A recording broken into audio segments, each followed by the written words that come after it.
Hey guys, welcome back to TechMan. Today, let me show you how to equip gear in Avatar Realms Collide.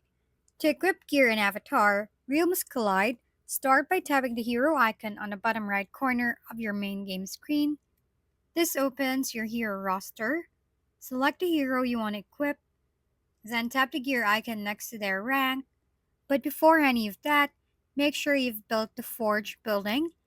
This feature unlocks only after your town hall reaches level 10.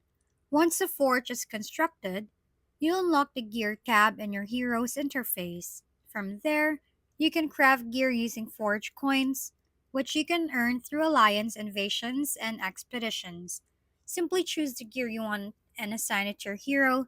Equipping gear boosts your hero stats and make them much stronger in combat, giving you a major edge in battles. If we've been helpful, kindly give us a thumbs up and don't forget to hit the subscribe and bell button for more contents. For any questions and suggestions, comment down below.